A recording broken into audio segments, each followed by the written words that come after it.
Okay, we're live, but we got to let it breathe just for a moment while we bring on Facebook, and we're going to get things cooking. Exciting show. Some big news happening today at Broncos HQ, and we are almost good. Welcome in, everybody. It's the Mile High Huddle podcast. I'm your host, Chad Jensen, and with me, my fellow football priest. You know him, you love him, Zack Kelberman. Zack, tonight, we're going to be talking with legendary, mythical, super chat superstar S.A.M.B.M. We've been looking forward to that. Yeah. Kind of talking about some things people have been saying about Bo Nix, keep the conversation flowing. But then some breaking news. It's not exactly something that happened today, but the news of it broke today, and that is second-year rush linebacker Drew Sanders, probably done for the season. There's hopes that they can get him in.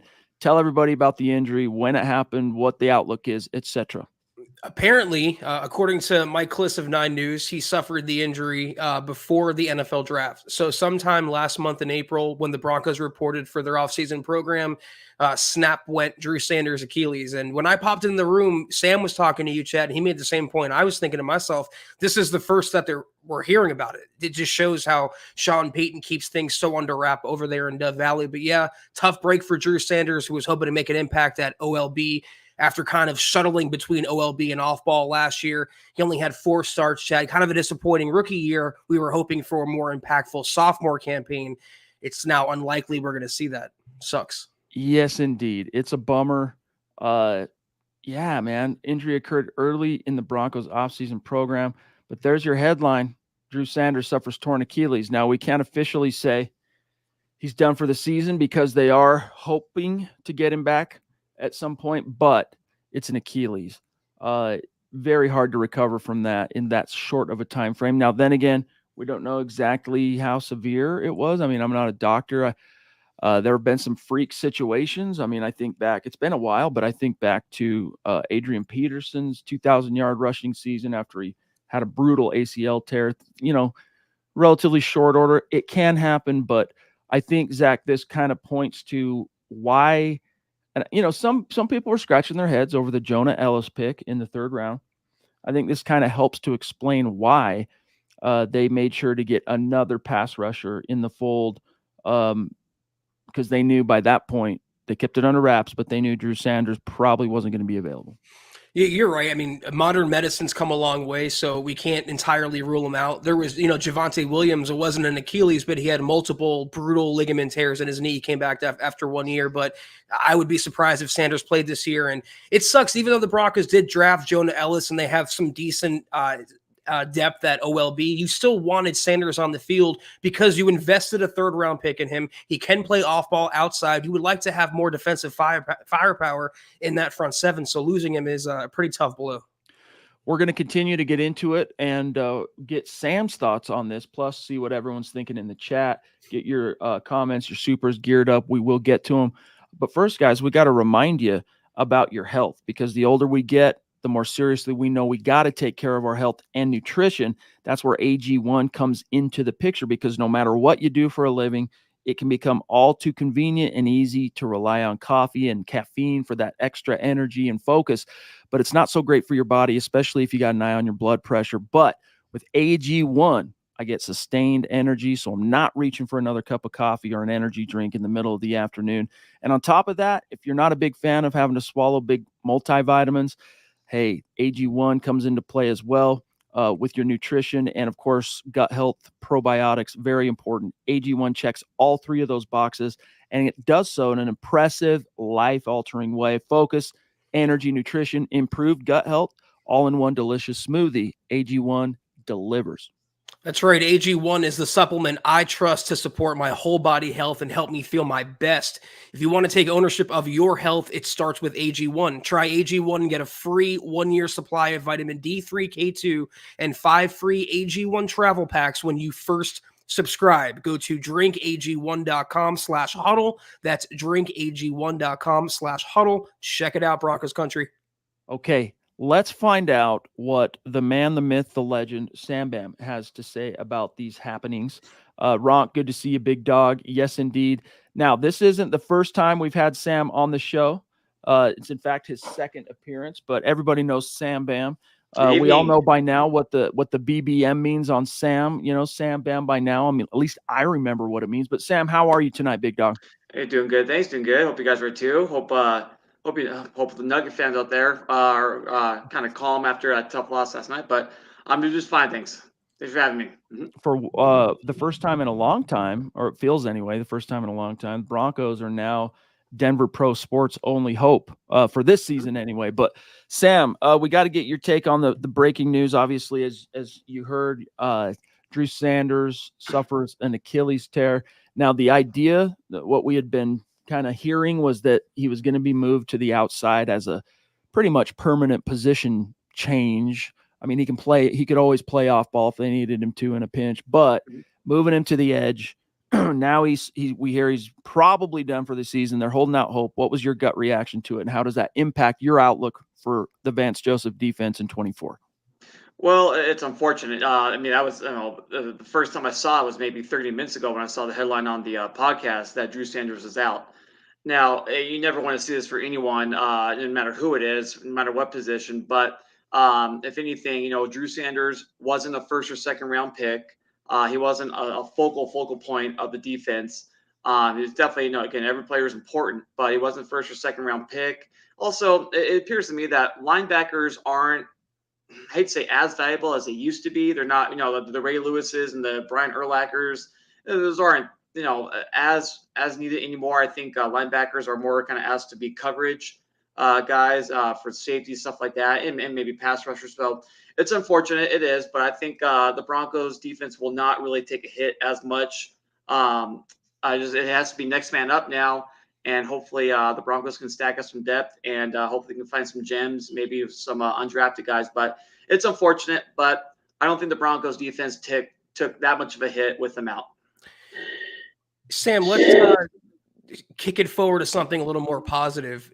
The Broncos drafted Bo Nix at 12. I want to hear your take on that selection and your response. I'm assuming you're a fan of the pick, correct? I am. Yeah, I am. I want your response to the critiques that we've talked about, that the Broncos took him too soon or this or that. Fire back at the haters for me, Sam. Okay, here it goes. Here's what I'm trying to do. Okay, the quarterback position is the most important position in pro sports. We know that.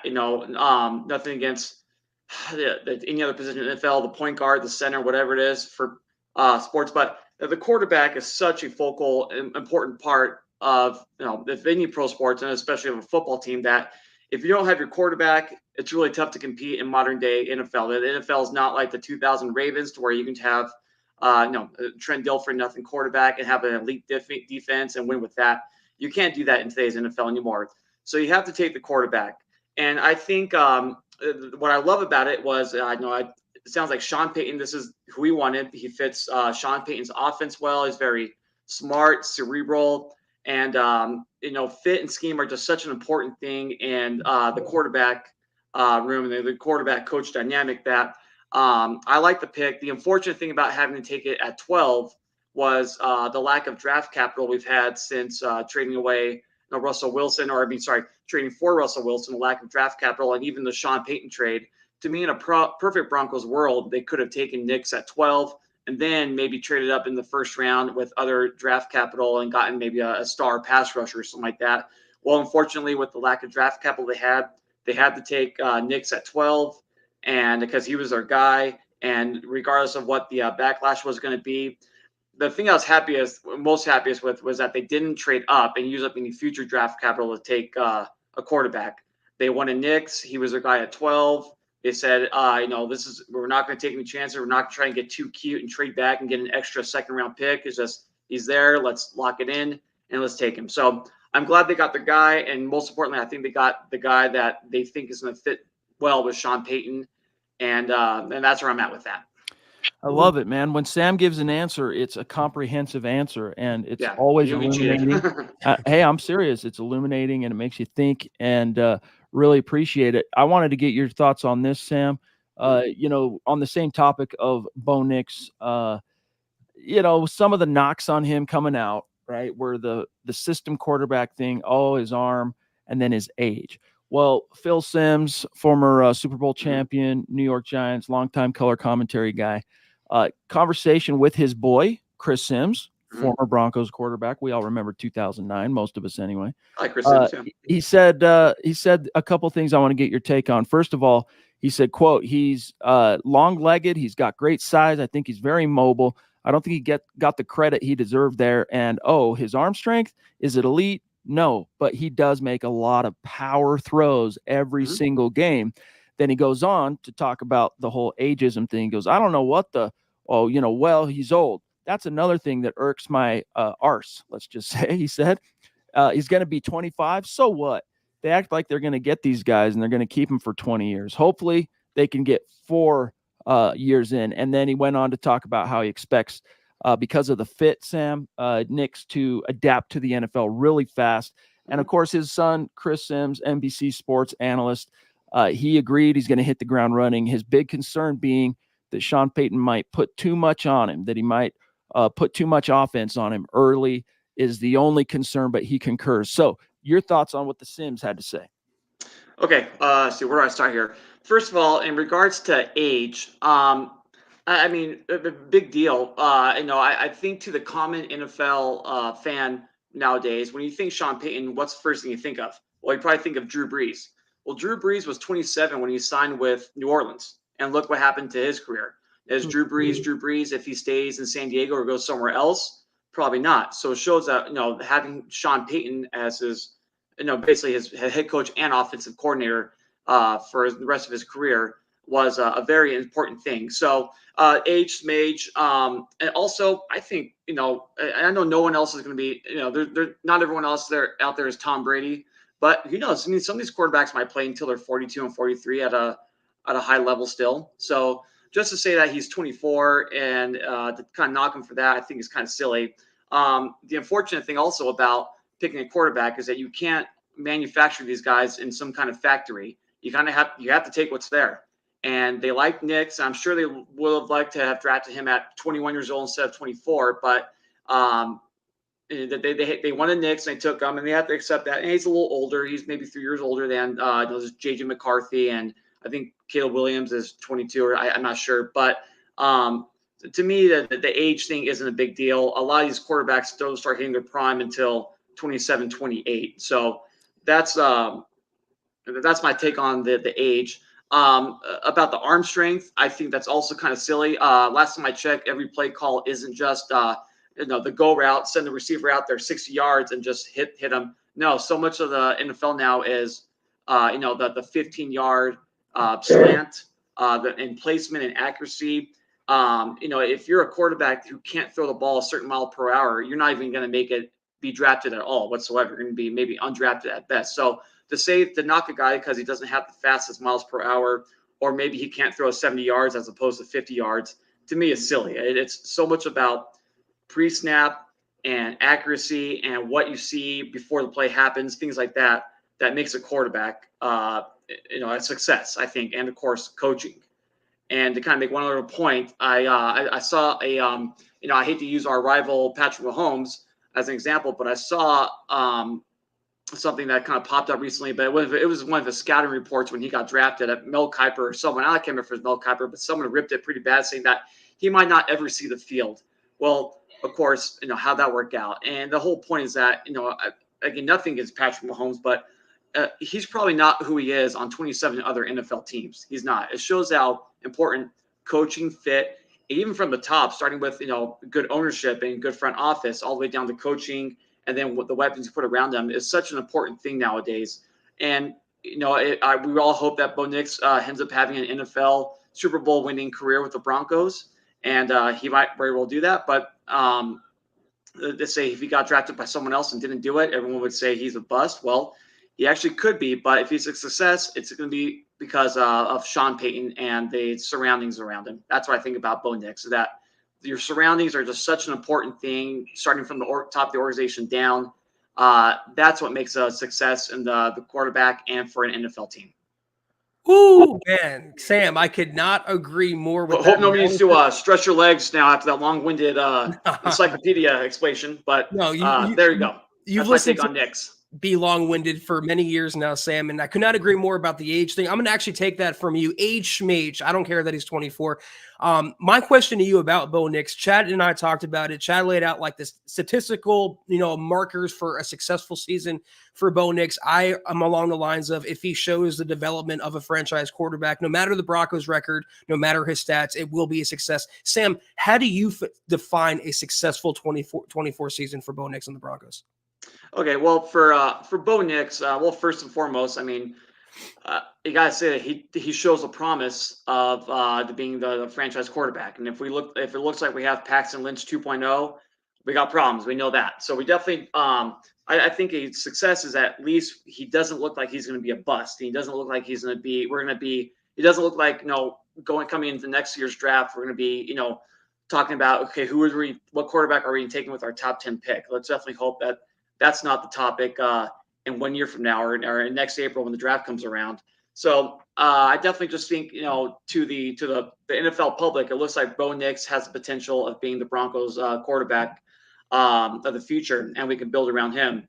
Then I think for statistic wise, it's tough to say. I mean, I hope Bo Nix does start week 1. I can give my explanation as to why I think he needs to and why I hope he does. But if he does start week 1 and play the entire season, well, if you get about 2 touchdowns a game, that's 34 touchdowns. So that might be a little egregious to ask in the first season. So I'll say 30 touchdowns and about 3,500 yards. That's about 200 yards a game. And maybe that's just from passing yards. And I think he can run also. He does seem to have a scrambling.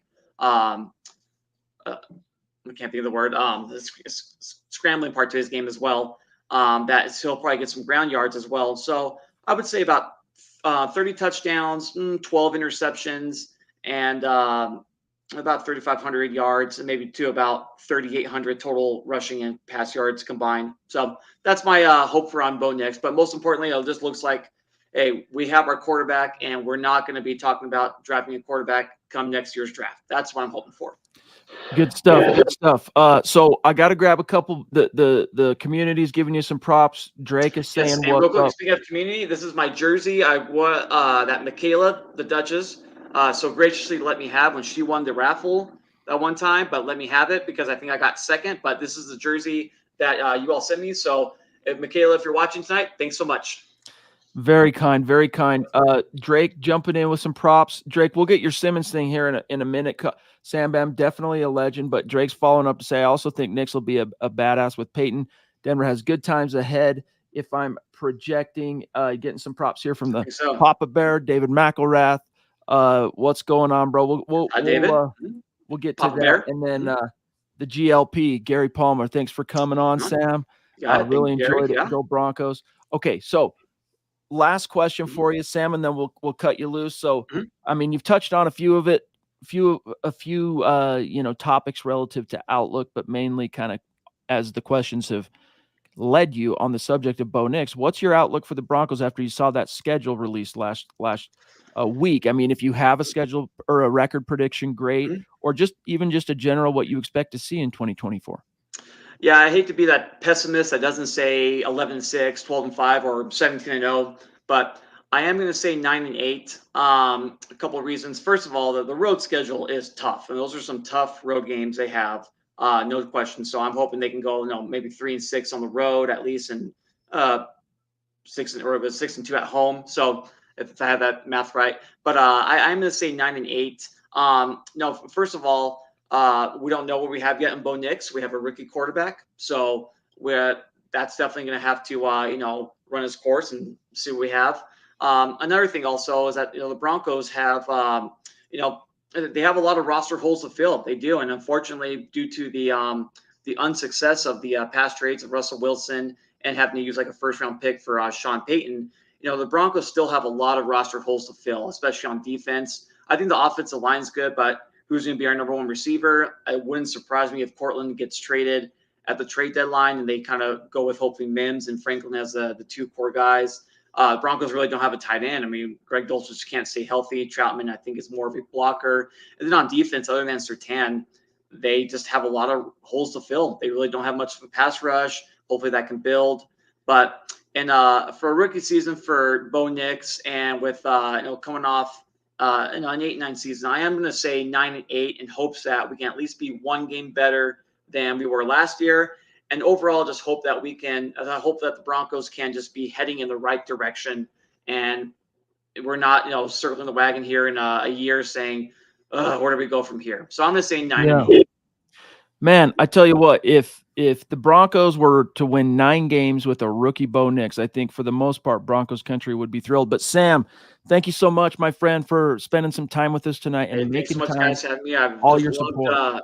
being involved in the podcast for about 2 years now. So, and overall, I think Sean Payton's going to coach his way to 9 wins at least this year. So, Love but it. thanks, guys, for having me. Really enjoy the Sam. podcast, night in, night out. Sam, really quick, 2 more questions for you. Are the Broncos winning in week 2? Yes, right? By how much? And will you be at the meet and greet against the Steelers? I don't think I'll be at the meet and greet, but we're playing. Who are we playing? Oh, Pittsburgh week 2. I think so. I think they're going to squeeze out kind of an ugly 2017 type gritty win against Pittsburgh. Russell Wilson's going to play the chip on his shoulder, of course. But yes, I do think the Broncos will start off 2-0. One of the reasons why I want Nix to start off as a starter is because if Stidham were to start as a starter, and let's say the Broncos go 4-1, then Sean Payton feels that Nix is ready to start. Do you pull a quarterback you're winning with all of a sudden? There's that. So I think the Broncos are going to start off 3-1, 4-1, but still 9-8. But yes, I think they will be Pittsburgh week 2. All right, you guys heard it. Sam, thank you so much, my friend. We'll look forward to seeing you in the chat, in the streams in the future. Absolutely. And again, thanks for making time for All us, right. brother. Thanks, everyone. Appreciate it. Thanks, guys. Thanks, Sam. All right, there he goes. S.A.M.B.M, legendary, mythical, super chat superstar, and he drops knowledge. I love it, dude. Like, analytical, when you like this, I think it was the second question I asked him. I hit him with 3 different things over about probably 120-second long-winded preamble where I'm reading off Phil Simms, what he said twice, and then what Chris Simms said. He just set him up and knocked it down. Like a lot of people, they'd sit there and they go, they maybe catch the last thing you said that would stick in their mind. Then by the time they're answering, that's all you get. Not Sam, dude. He's like, okay, you asked me this, you asked me this, you asked me this. Bam, bam, bam, bam. Love it, Sam. Thank you, buddy. Did I hear him correctly, though? He said he's not going to be at the meet and greet in week 2? Yeah, he said he's probably not going to be. It's a bummer. Sam, got to try to change that, man. We would love to have you there. But yeah, Sam, seriously, dude, thanks for everything you do. Thanks for making time for us. Much love and respect. I want to catch up on a few comments here. Sean, go ahead. Sorry about that. Hit it, Scott. Sean Ward on Facebook. Good to see you, my friend. He says, good evening, MHH. Glad to see you guys after being out for a week due to work. Keep up the great podcast. Bo for show. Hashtag South Texas love, go Broncos. Awesome, dude. Great to see you, Sean. And yeah, we did miss you. Phil down in Tucson, a bona fide hashtag state of being member of this community, saying, I sure hope this isn't an indication of things to come, dialing it back to the Drew Sanders topic. We had such a great injury record last year. Hashtag Buckham, MHH for life, Bronx for life. Yeah, the big injuries, Zach, I'm trying to, it's hard to be perfectly accurate on this, but if memory serves, correct me if I'm wrong, the big injuries happened before the season started. Once the season started, for the most part, not to say there weren't some nicks, some dings, some guys getting hurt here and there, but like Broncos stayed healthy once the season started. You had Timmy Patrick go down with the season ender in training camp. I'm trying to remember some of the other names. There's a couple in before the game started. Yeah, Jonas Griffith was another. Right. I think he had an Achilles or an ACL, one of the two. So yeah, I mean the Broncos and Stearns. And Caden Stearns, absolutely. You're right. All before the season started. And then Phil, like you said, the Broncos had great injury luck. But the thing about having luck is it tends to revert back to the mean, to the average. So maybe the Broncos injury luck isn't as good this year. But if, let's say, Drew Sanders, it sucks that he's hurt, Chad, but if Drew Sanders is the Broncos' worst injury, then they will come out of it okay.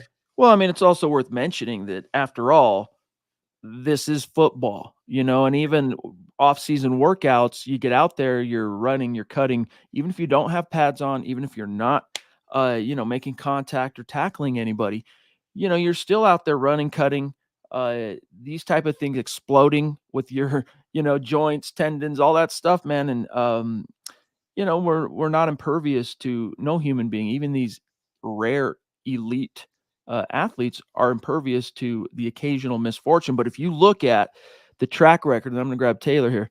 Yeah. The track record that Sean Payton had in New Orleans, especially with Dan Dalrymple and then Lowry, it's good. I wouldn't, just for Phil's sake here and anyone concerned, I wouldn't let those past anxieties wear on you too much. It is unfortunate, but don't let it hurt you, wear on you too much. Taylor, thank you, bro. Injuries just keep happening. I'm tired of it. It's just part of the game, guys. Right. Honestly, I'm not trying to minimize how bad it sucks. It does suck. It's painful. We're all excited to see, an explosive third-round pick from last year take another step in 2024. But, this ain't Von Miller. I think S.A.M.B.M, in a very pragmatic way, Zach, kind of laid it out. I'll just paraphrase him. He's a support guy. Nobody was counting on Drew Sanders to be the tip of the spear relative to the Broncos' defensive destiny, as much as it still stings to having lost him. You nailed it. I was going to echo your point by pretty much saying the same thing. And then I was going to bring up the example of Von Miller, because that's always what I kind of hearken to when we talk about how injuries are part of the game and a freak occurrence. Remember when he just was walking off the training camp field? I think it was the last practice before the regular season. It was. And he just stepped wrong and he tore up something in his ankle and he was down for the count. It's just how it goes. It sucks for Drew Sanders, but it's part of the game. Yeah. That was 2020, I think, wasn't it? Or was it 2019? Because they only got 1 year together, Bradley Chubb and Von Miller, and that was his rookie year, Chubb's rookie year. And then from there, it was like 1 year, one would be available, and then the next, the other one wouldn't, until Von got traded. Drake, so on his subject, and thank you, Drake, for 2 super chats tonight. Much love and respect, big dog. He says, so do you guys think the Denver defense will miss Justin Simmons? The guy seems elite, but how do you think the D replaces the All-Pro? And then given, of course, the props to S.A.M.B.M. Yeah, they're going to miss him. I think, Zach, and then I'll serve this over to you, that it's going to end up being kind of a sum of its parts approach to safety. But I think the biggest thing is, I do think he's I'll just say he's like a borderline elite guy. Like, he's a Pro Bowl player. He's an All-Pro caliber guy. Is he elite? I think he was elite. I'm not certain he's elite now, but it's going to hurt. They're going to feel the sting. But what I'm most worried about, Zach, isn't the elite aspect and the physical stuff. It's the glue that's the leadership. It's the making sure everybody's lined up, because Josie Jewell's gone too. So you're going to have to find a couple of new alpha dogs to check those boxes. I think borderline elite is the perfect way to describe Simmons. I had someone ask me on Twitter, is he a future Hall of Famer? And I'm like, no, not even the Hall of Very Good. He's very much overrated by Broncos country. Not even the best safety in the NFL, as far as I'm concerned, Chad. Otherwise, he'd have a job by now. It's May 20th, and he's still a free agent. There's a reason for that, and I think NFL teams echo how we feel about Simmons. Great human being, really good player on the field, but not exactly untouchable. So I agree with what you said. Some of their parts. They signed Brandon Jones, was a very sneaky good signing. He could do a lot of the same things that Simmons can do, at least in run support and pass coverage. You have PJ Locke, who is developing. Hopefully Caden Stearns stays healthy. You have Delarian Turner-Yell. You have Skinner. You have some young guys. And I think 4 or 5 of them combined could equal one Simmons. Yeah. Well said, dude. Seriously, well said. And I got nothing but love and respect for Justin Simmons. And it's unfortunate that his 8-year tenure in Denver, he just, despite his individual accolades, it just didn't translate to team success. That wasn't his fault. It's unfortunate. We wish him the best, but there is a reason. There are reasons that he isn't signed. One of them being, he's on the back 9, let's just say. He's on the wrong side of 30, I think, if barely. And he's probably, in conjunction, Zach, with the NFL's devaluation of the safety position, and in conjunction with him probably trying to go make 14-15 million this year, like he was set to make on his Broncos contract. The NFL's telling him you're not worth that now. Maybe you were, but you're not anymore. I think he'll land on his feet, and wherever he does land, Zach, I think he'll make an impact. That's for sure. Yeah, the oversaturation is definitely an argument against him, and I just thought he'd have a team by now, Chad. I mean, he still is a very, very good safety, and I thought a team like Baltimore or Buffalo, a contender, would snatch him up, but here we are. We got Cody Dubb in the house saying people don't see our backfield It's Bo this, it's Bo that. The play calling this year isn't going to be all up to Bo. The run is going to help Bo out a ton. Yeah. I mean, that's one of the most, to me, Zach, exciting aspects of getting a player like Bo Nix. I don't want to confuse it and create a perhaps misguided expectation with our listeners that you're going to see Peyton Manning circa 2013 day one from Bo Nix, but the ability to facilitate, the ability to know which way the wind blows, get the ball where it needs to go, get it into the hands of the playmakers. That's what I'm most excited to see from Bo Nix. And that does have also obviously implications on the backfield. Sean Payton's going to try and really run the ball. I mean, similar, Zach, similar objective priority that he had last year with Russ, in that, hey, I need to insulate my quarterback by being productive stay committed and be productive in the run game. Try and be efficient in the run game. But I think you'll see it to a lesser extent. You definitely, I mean, it doesn't matter which quarterback it is, Zach. Could be Tom Brady. It could be Drew Lock. But a strong running game is a quarterback's best friend, irregardless of age and accomplishments. That doesn't change with Bo Nix, and they have some dogs in this room. It's going to be interesting to see how that running back depth chart takes shape. You took my point again, partner. I was going to say rookie quarterback has two best friends in the NFL. One, a strong defense, which I don't know if the Broncos will have with VJ in here too. The other being a very strong running game, which I'm confident the Broncos will have under Sean Payton with that, that bruising Estime and Javante. Then you bring in the speed guys with Blake Watson and McLaughlin. That is going to help Bo out a ton, Cody. You're right. And they're going to use the run to set up the pass and make life easier for their 12th overall pick. Scott, just real quick. Sorry, I missed the good timing. It's like a good punchline. By the time, if you wait too long, it just doesn't land. But on the Simmons topic, Scott's like, I'm throwing out the conjunction word, right? He goes, and in conjunction with the veteran not wanting to go through a summer training camp. Yeah. Okay. Unique prepping, my brother. Smouse in the house. What's going on? Zachary, we are circling back. We couldn't make it work with our initial plan to have Zachary on. But he's going to be with us on the 27th, which is, of course, Memorial Day. But Zach and I, we will still be streaming that day. And so will Smouse in the house with us now. Says, way to go. Give him S.A.M.B.M some props. Great knowledge. Love you. MHH for life. Right back at you, brother. Can't wait to see you and talk to you here very, very soon. And look who it is. The man himself, S.A.M.B.M, jumping in with a very generous super chat. Thank you again, want to do. He's on time. He's dropping knowledge. He's contributing to content and conversation, and then he's throwing down. This is what makes him a Mount Rushmore member of our community. Love you, big dog. He says, thanks again for having me, guys. Don't hate me for not being at the meet and greet, but I'll get out there one of these years. Go Broncos. We'll look forward to that, Sam. Yeah, I won't hold it against you, Sam. I just, a lot of Broncos country would love to meet you, and we would like to meet you as well, but it's all good. We understand. We'll hope to see you out there one of these years. Hey, speaking of meet and greets, look who we got here. One of the most legendary. I use the mythical word maybe too much to where it becomes like blasé, passé. It becomes kind of like people start taking it for granted. But Dale is a mythical figure in my heart. Love you, dude. So good to see you. He's changed his handle, or at least he's using a different handle on YouTube. But D-Dub in the house. What is going on, brother? Iron sharpens iron. With a very generous super. He says, so glad Nix is our quarterback. He was my number one hope in January for us. He has all the tools to be a great NFL QB. I agree with Cody. I believe this draft class is going to pay off in the running game. Broncos for life. D-Dub in the house. Give our best to the family, big dog. And hopefully, if the family is planning on making the trip from Hawaii to a Broncos game this year, hopefully it's week 2, the Russ revenge game, because we'll be there, big dog.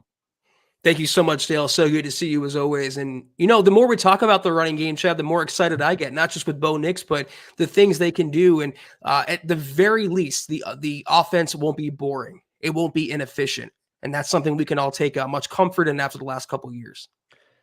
Give our best to Gretchen as well, my friend. So great to see you tonight, Dale. Mike Edel in the house. Great show, guys. Sam was great messaging and watching from the boat.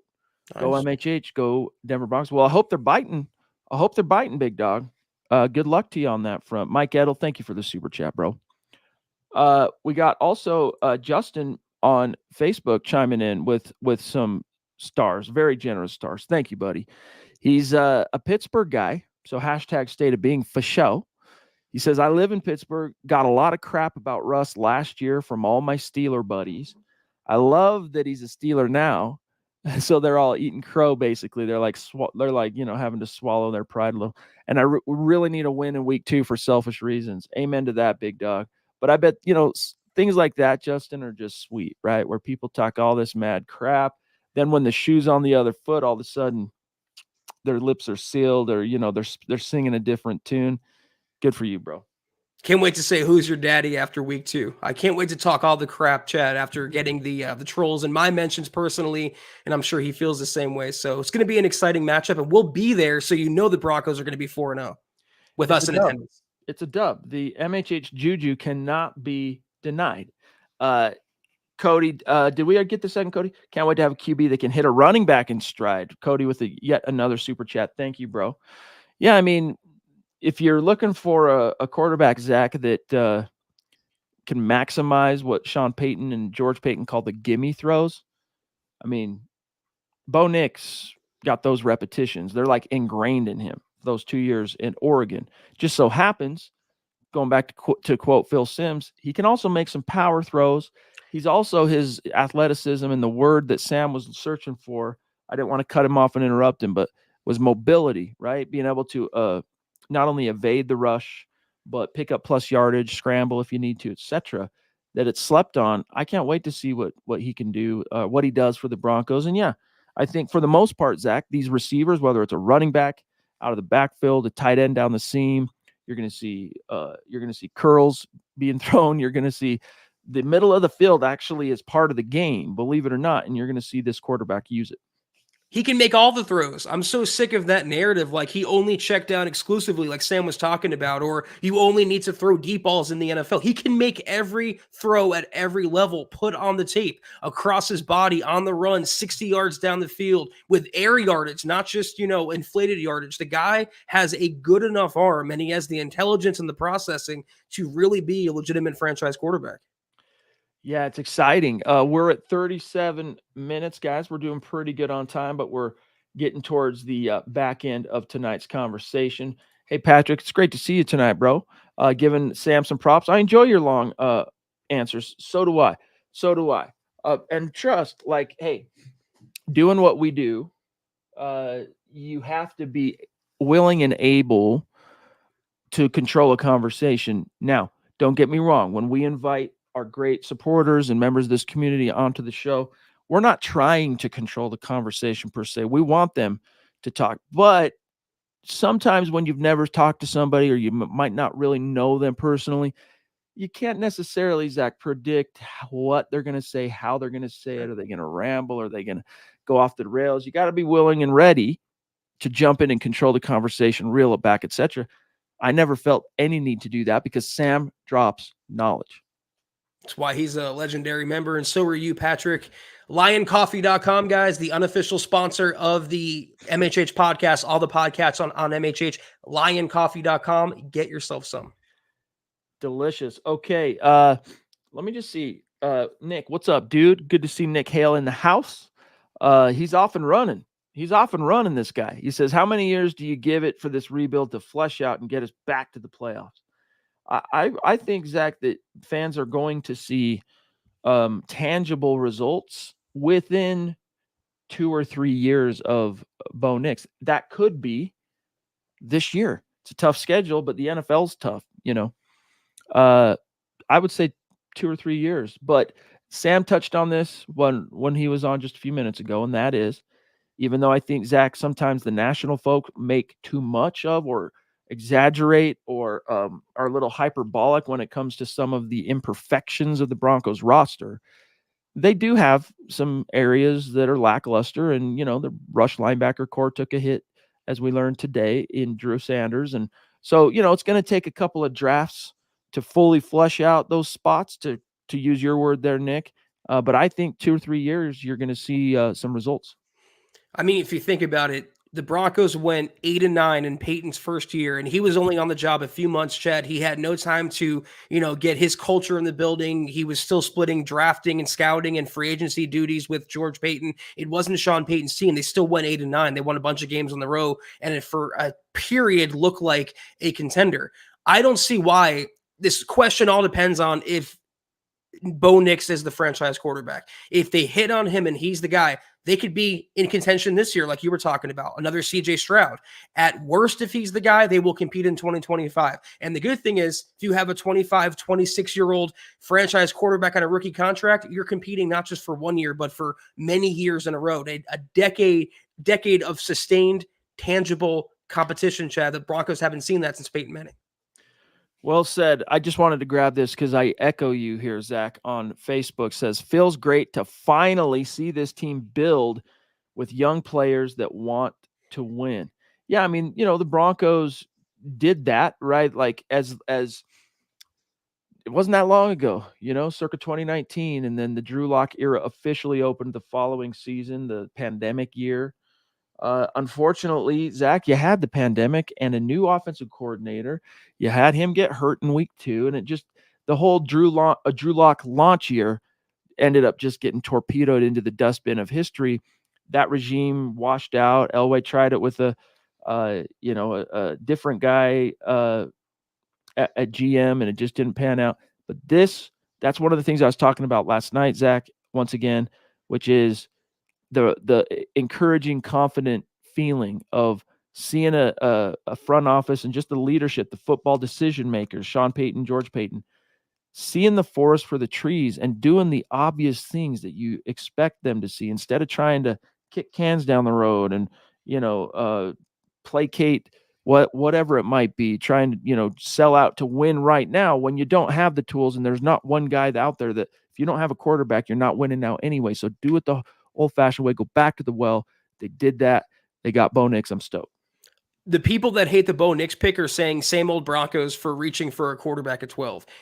In my estimation, it would have been same old Broncos, Chad, if they took a cornerback there or a edge rusher or a tight end or anything but a quarterback. This is the new age Broncos led by actual adults and Sean Payton and company, and the tide is turning this time. Dale jumping in again, bro. Thank you. He says, done deal. We'll try to make the meet and greet. I'd love to watch Nix beat Wilson. Not even going to think about a loss there. Peyton going to script at least 4 drives for Russ and the bag of money he stole from us. LOL. Dale, okay, so when it gets a little closer and you got your plans and stuff, reach out to me, milehighhuddle@gmail. I think we have each other's phone numbers. I'm not sure. I haven't looked at that for a minute. But either way, reach out to me because just plan-wise that weekend, I might want to talk to you about something. So just reach out to me. But thank you, bro. Can't wait. And yeah, Zach, Peyton's going to try and get some, pound of flesh back for the bag of money. Russ is still, he's going, Broncos. You know what I mean? Yeah, I mean, if there's a calendar at Sean Payton's house, I guarantee you September 15th is circled with a red Sharpie about 3 times over. It's going to be a very exciting game.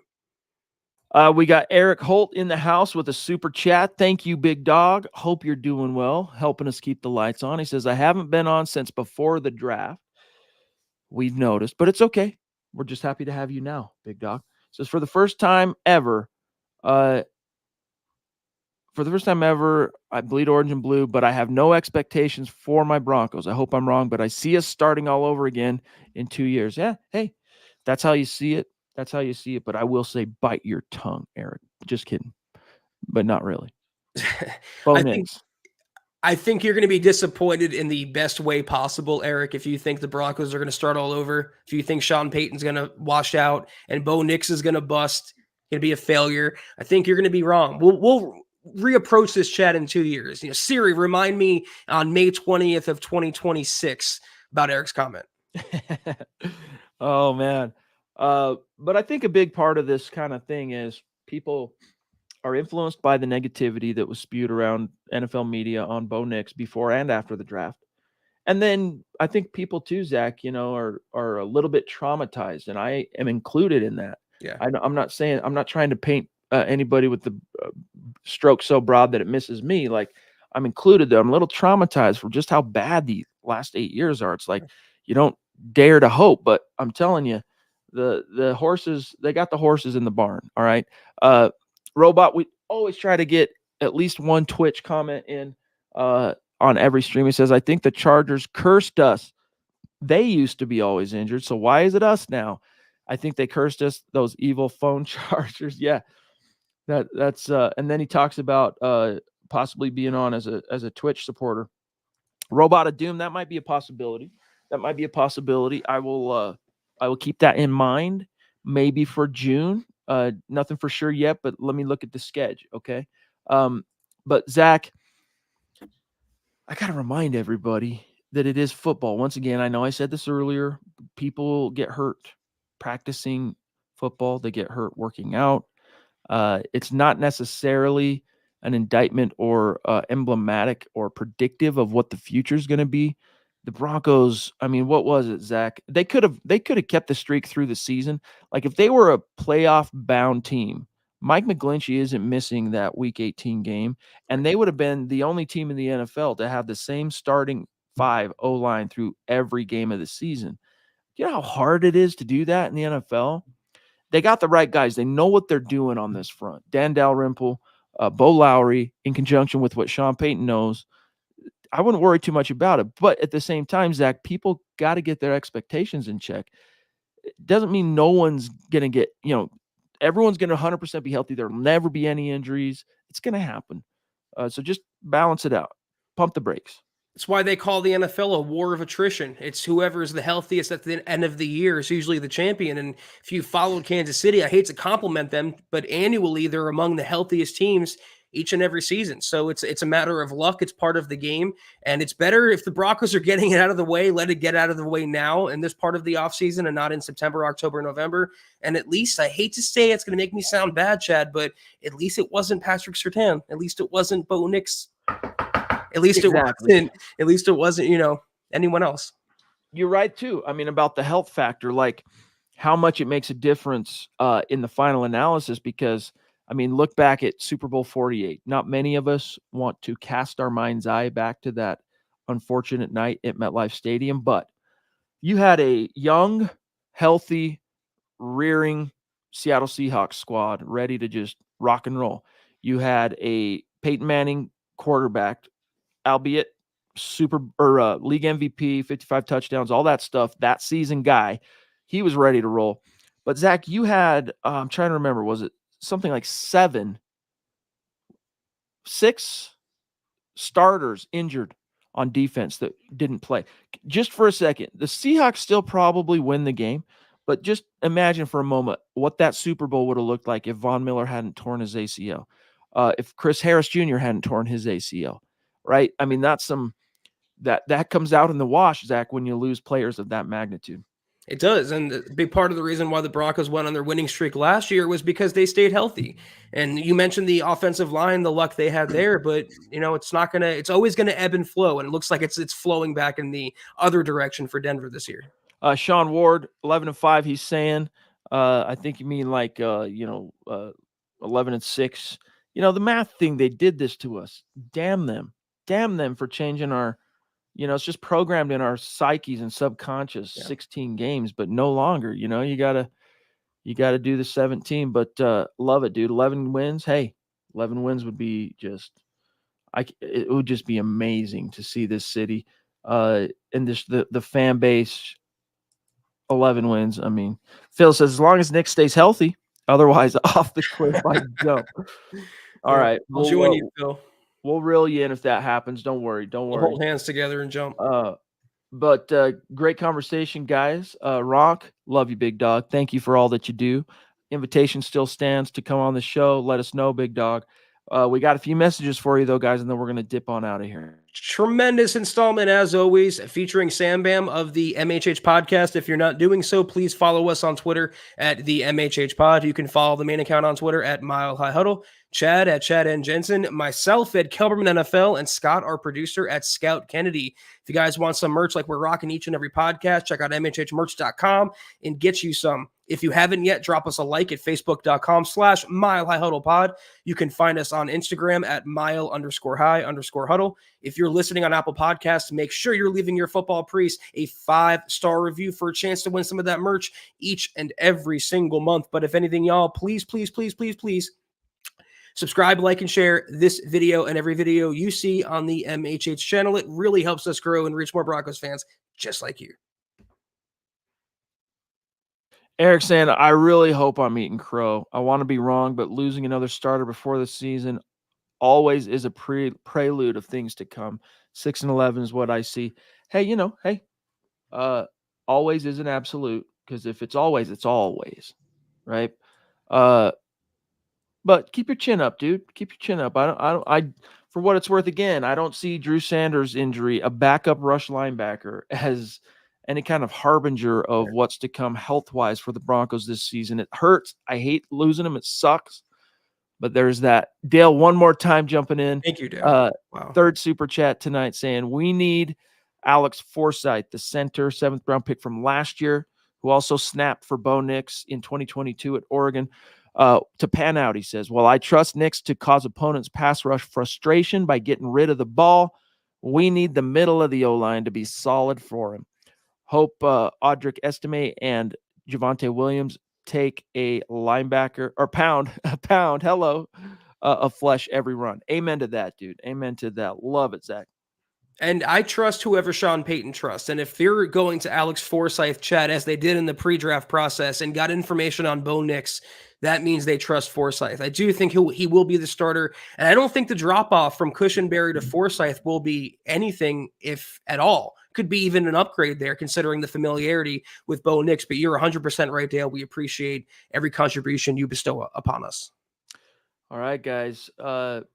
Love you. Appreciate each and every one of you for making time for us tonight. Another shout out to S.A.M.B.M. and all the great Super Chat superstars. Got to tip my cap to you, starting with Dale, Iron Sharpens Iron, The Ronk, Sean Ward, Phil McLaughlin, Drake Wally, Taylor Christensen, David the Papa Bear McElrath.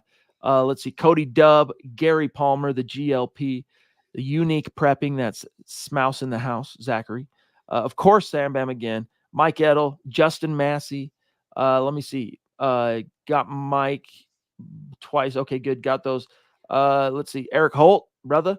And making sure I'm not missing anybody. I don't think I did. Love you guys. Zach and I will see you on Thursday night. Have a great start to your week. We'll see you Thursday. Take care. And as always, go Broncos.